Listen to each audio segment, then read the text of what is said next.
We got ourselves a doozy here, boys. So, Michael Bay's AmbuLAnce, actually, AmbuLAnce,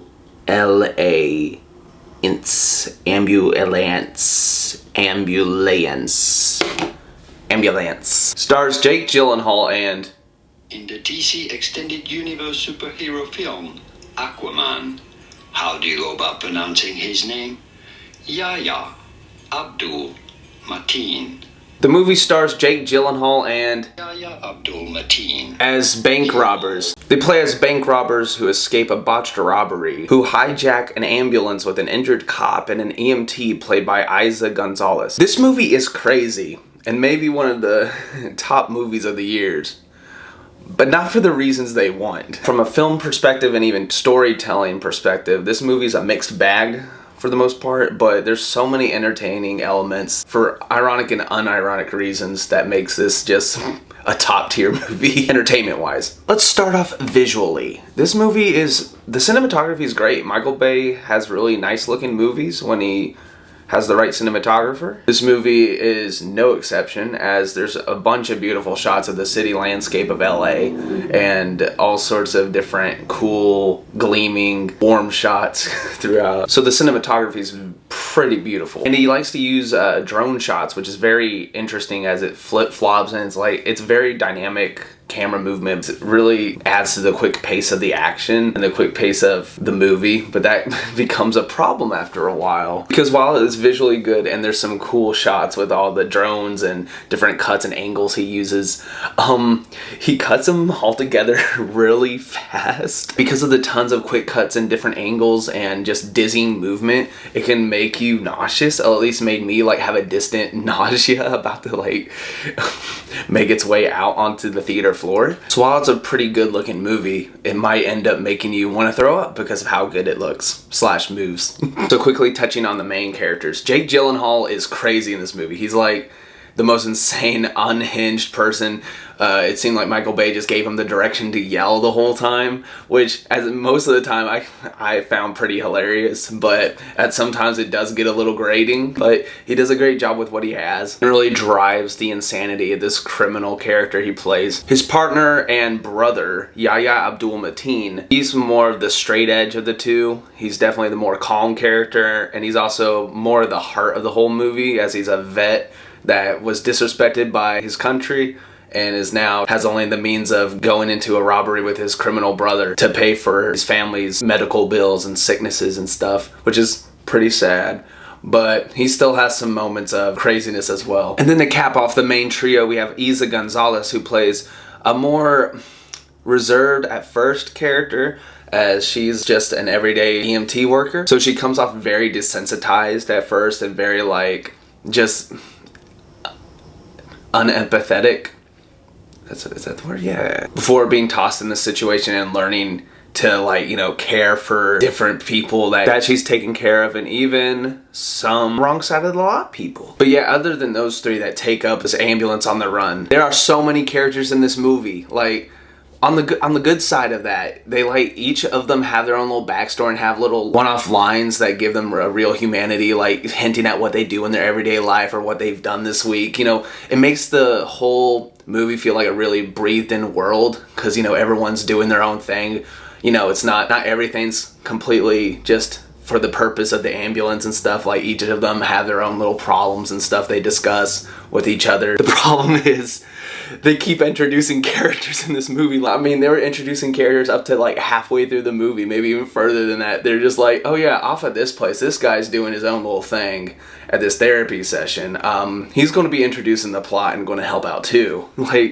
They just keep adding characters. It's cool that each of them have their own little backstory and stuff, but they just keep on coming, so it really messes up the playing field with how many characters you're keeping up with. And everyone else does fine. Some characters are more funny than others, and some have more crazy things to do. And so there's a constant bouncing between characters as well. So that, as you add more characters, there's so many more little plots and characters to bounce between, which I guess adds some padding to the runtime, but also takes away from some of the plot of the movie. And there's a lot of crazy dialogue filled with weird pop culture references, almost like just to reference something. That's where it gets a little confusing, because it seems like it's almost self-aware that this movie is supposed to be like a dumb, over-the-top movie, because let's go with the score. The score, especially in the first leg of the movie, is just over dramatic, as it's like we're just learning about these characters, but it's like the music's like, ain't these guys, they have the hardest life. Don't you just wanna feel sorry for them? Don't you just wanna relate to them? Oh, we've earned this character for you. Can you please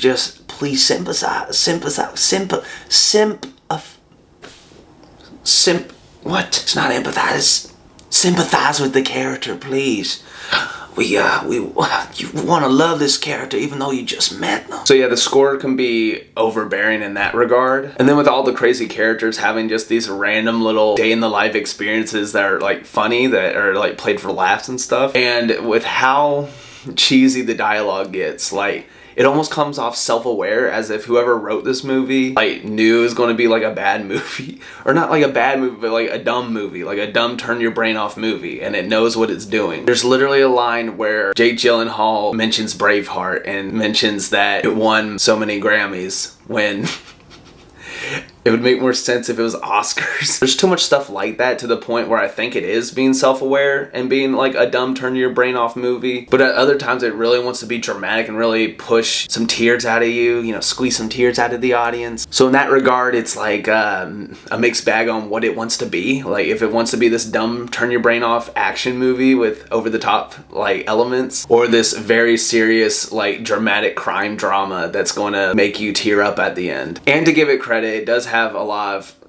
it has potential to be sad moments if you aren't laughing too much throughout the movie. So in that regard, it's kind of cool. Like, you can either watch the movie for one viewing as this dumb turn your brain off movie, and then another viewing you can just get into it and get emotional with the characters and stuff, and it's kind of a cool movie. But yeah, me and my friends were laughing throughout this movie because of how ridiculous it gets and unrealistic and plot holey it gets with certain, you know, real world physics and stuff. And thus it became very entertaining. Like, the humor is crazy, the characters are crazy, everything going on is crazy, while they put on this coat of this is a serious movie, and that makes it kind of fantastic. Like, a top movie. So yeah, at the end of the day, AmbuLAnce, I'd give it like a 5 or 6 as an actual movie, maybe a 7. But then it's like an 8 or a 9 on entertainment. Like, you won't be falling asleep during this movie, and you won't be disappointed for buying a ticket. And if you love crime, action, drama movies, then this is definitely a view for you. You should definitely go see it, because it's definitely delivers on all fronts, even the ridiculous fronts.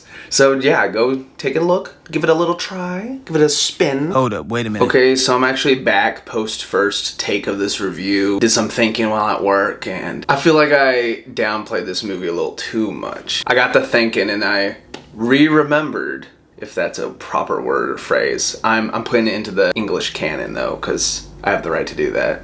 America, freedom, you know. That this movie has some great suspenseful scenes, like at least 3 come to mind. They're all well done. Like, there's nothing to like make fun of there. They're like actually well done. There's a lot of funny jokes throughout the movie, and they're pretty dumb. A lot of them are. And I'd say 60% come off as unironically funny. And then the others, if they come off cringe or not that good, they still have some value in being funny because they're dumb. And then there's non-stop good action. Like, there's good action scenes throughout it. Like, the camera gets really jittery sometimes still and does the dizzying, nauseous effect, but other than that, the action scenes are like superb. Again, you can get emotionally attached to the characters if you like. I guess what I'm trying to say is it's better than I gave credit for, my original take. So I give it a solid 7. Still one of the most entertaining movies of the year though, like hands down, 100%. An 8 or 9 on an entertainment scale. Whoa!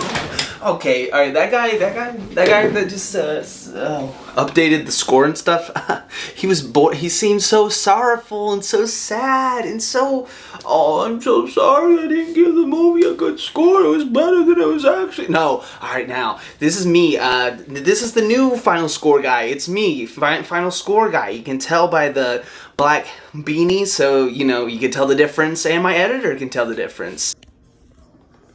I guess. You're welcome, editor. So let me basically break it down to you. Do you like action movies? Do you like action? Do you like thrills? Do you like brother cops? Do you like ambulances? Do you like EMT workers? Do you like the people serving the general public? Shooting endless bullets, a few explosions, miniguns and cars, dumb jokes, really out of nowhere pop culture references, some super funny moments, some very...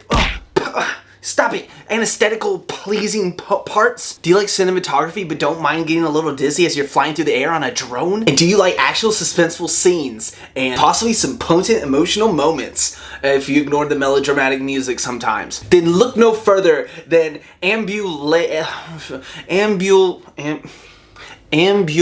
this is the movie for you.